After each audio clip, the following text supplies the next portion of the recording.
وزیر اعظم عمران خان اور افغان صدر اشرف غنی نے اب سے کچھ دیر پہلے ایک مشترکہ پریس کانفرنس سے بھی خطاب کیا. اس کی تفصیلات کے لیے ہم چلیں گے وائس آف امریکہ کے نمائندہ ایاز گل کی جانب. ایاز، یہ بتائیے گا کہ دونوں ملکوں کے رہنماؤں کا کیا پیغام تھا؟ سارا دیکھیں، انہوں نے یہ پریس کانفرنس ہر لحاظ سے ایک یونیک پریس کانفرنس تھی، کیونکہ اس میں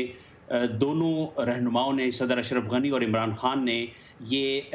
پلیج کیا ہے یا یہ عہد کیا ہے کہ افغانستان میں یہ جو تشدد بڑھتا جا رہا ہے، جو طالبان کی جنگی کارروائیوں میں اضافہ ہوا ہے، تو اس میں کمی لانے کے لیے مشترکہ طور پر کوششیں کی جائیں گی. اور عمران خان تو پریس کانفرنس میں یہاں تک کہہ بیٹھے کہ پاکستان کے بس میں جو کچھ بھی ہو سکا، تو جو سیز فائر ہے جس کا مطالبہ بہت عرصے سے افغان حکومت اور بین الاقوامی برادری بھی کرتی آ رہی ہے، اس کی طرف بھی افغان حکومت کی مدد کرنے میں اور سیز فائر حاصل کرنے میں پاکستان حتی الامکان کوشش کرے گا. لیکن کس حد تک پاکستان اس میں کامیاب ہو سکتا ہے، یہ تو آگے چل کر وقت ہی بتائے گا. لیکن آج صدر اشرف غنی کا ایک بیان اس پریس کانفرنس کے دوران بہت اہم تھا کہ ان کے خیال میں عمران خان کا یہ جو دورہ تھا کابل کا، یہ خاصا تاریخی حیثیت کا حامل ہے، کیونکہ اس سے وہ جو باہمی اعتماد جو کہ کا فقدان کا شکار رہے ہیں دونوں ملکوں کے تعلقات، اس میں بہتری آنے کی انہوں نے توقع ظاہر کی. ٹھیک. اب ارم کی رپورٹ میں ہم نے دیکھا کہ پاکستان سے تعلق رکھنے والے جو تجزیہ کار ہیں وہ اس صورتحال کو کیسے دیکھ رہے ہیں. میں آپ سے جاننا چاہوں گی افغانستان میں جو تجزیہ کار ہیں اور وہاں کے جو سیاسی حلقے ہیں وہ اس ملاقات کو کتنی اہمیت دے رہے ہیں اور ان کی اس سے کیا توقعات ہیں؟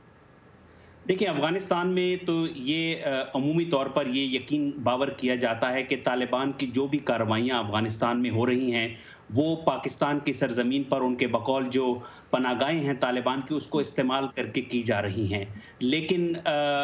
اس حوالے سے پاکستان نے اپنی پالیسی میں خاطر خواہ جو تبدیلی دکھائی ہے پچھلے چند مہینوں میں، اس کا اعتراف امریکہ نے بھی بار بار کیا ہے. اور آج بھی army chief general Qamar Javed Bajwa سے امریکی سفارت خانے کی جو نائب سفیر ہیں، انہوں نے ملاقات کرتے ہوئے پاکستان کی ان کوششوں کا ایک بار پھر اعتراف کیا ہے. تو سوال یہ اٹھتا ہے کہ افغانستان کے اندر کیا سوچا جا رہا ہے، معاملات کس طرف چلیں گے، وہ افغانستان کو خود حل کرنا ہے. لیکن پاکستان بظاہر ایسا لگ رہا ہے کہ وہ یہ میسج دینے کی کوشش کر رہا ہے، اور عمران خان نے اس کا اعادہ بھی کیا ہے کابل میں آج، کہ پاکستان ہر اس حکومت کے ساتھ کابل میں کھڑا رہے گا کہ جس کو بین الاقوامی طور پر تسلیم کیا جاتا ہے، اور اسی کے ساتھ تجارتی روابط کو بھی آگے بڑھایا جائے گا. لیکن عمران خان نے اپنی پریس کانفرنس میں اس بات پر پھر زور دیا ہے کہ جو باہمی تجارتی روابط یا اقتصادی روابط ہیں ان کو آگے لے جانے کے لیے افغانستان میں تشدد میں کمی ناگزیر ہے.